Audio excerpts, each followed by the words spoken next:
Hi, I'm Silverbolt. In a break from the Jesselt, I'm going to be reviewing this guy, Chromedome, all about Headmaster. Chromedome's part of the third wave of Transformers that hit their screens in the late 80s. The first wave, obviously, you had Prime and the original story of them coming from Earth.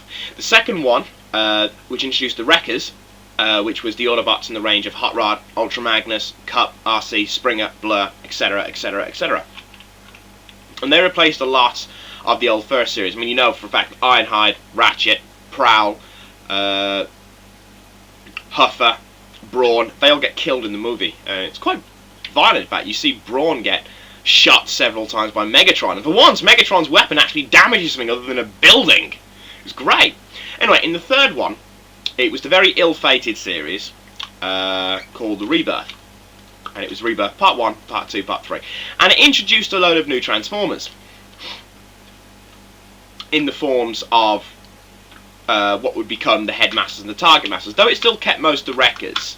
The Headmasters themselves, they were all new Transformers. All of them, in fact, even the Decepticon ones, because the likes of Weird Wolf, Snapdragon, Apeface, Skull Country, they'd never been seen before. They just randomly come into it. The Autobots just seem to randomly get these new soldiers to fight for them. The Americans cancelled Transformers Series 4 after these 3 episodes. And it is a pity, as I said, because it looks like it was going to shape to be quite a good series.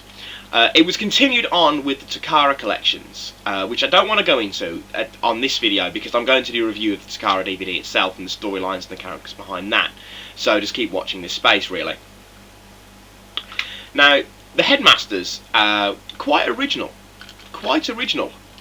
Brainstorm basically has an idea while they're discussing it on Cybertron while waiting for the Decepticons to come along after they've stolen the key to Vector Sigma from Autobot City. Brainstorm thinks basically that they can increase the effectiveness as Autobots by putting humans into the Autobot bodies. And it's one of the things that Brainstorm is quite famous for, is his lame-brained ideas. However, when they end up on the planet Nebulos, this idea actually takes form into reality. And out of it, pretty much just a mutual agreement, to put it simply, the Autobots merge with the natives of the planet called Nebulans. Chromedome, for instance, gets Stylor. Okay, and what happens is, I'll just show you now. The Nebulons merge into the heads of the Autobots.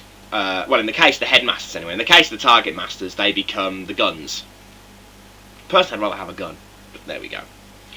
And they become these people, Headmasters.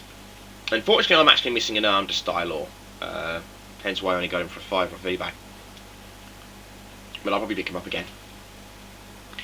And what happens is, I'll show you now. They fit in the cockpit of the driver's seat quite easily, quite nicely, and then they transform. And I'll show you how simply they transform in a bit, because when I do the actual review of the toy. And there you are, he becomes the head. In the Rebirth, Chromedome is one of the generic Transformers. He doesn't really have that much of a personality. He doesn't really have much of anything, to be honest. He's just there to shoot things. It's much like the likes of Blue Streak and Smokescreen, or Reflector, or Dirge and Ramjet were to the first wave of Transformers. They were background characters. They didn't really do anything. It's not until the Takara collection comes along that the personalities get extended a bit, especially in the case of the 4 Headmasters, who, as I said, I'll do in the DVD for that, in the review for that DVD. Onto the toy itself. Apart from the head, which I have to say is quite nice, the toy itself, it really is quite crappily bog standard. I'll put it this way, I'll transform it for you in front of the camera, okay? Here we go. Don't mind the fact I'm holding like a baby, okay? Pull the head out, quite simple. The arms fold back, that folds up, they fold down, and that's it. There you go.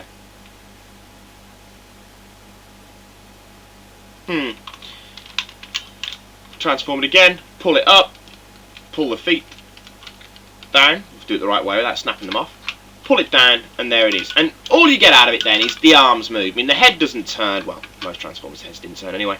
The head doesn't turn, the legs don't move, the arms move up and down. That's pretty much all I can say about it. Their saving grace was, of course, the heads, because the heads were quite nice. It also had this little thing, and this thing didn't come into the Transformers, the Rebirth itself. It comes into the Takara collection, though. You put the head in, hang on, if I can get this right, keep watching the little black square in his chest, right? You put the head in, do it without putting my finger in the way, put the head in, and that happens, and you've got speed, strength, and intelligence, and depending on the head, which head you put in there, affects how they move up and down, and that comes into the Takara collections as well.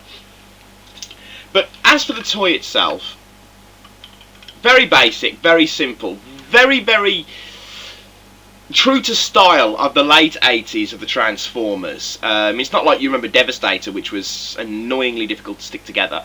In the late 80s, the toys did start becoming quite basic. Gone was the metal. Gone was the metal-plastic hybrids that you got in the early 80s, especially if you look at the likes of Mirage, Smokescreen, Trax. Not so much Prime, but the Stunticons, they all had metal parts to them.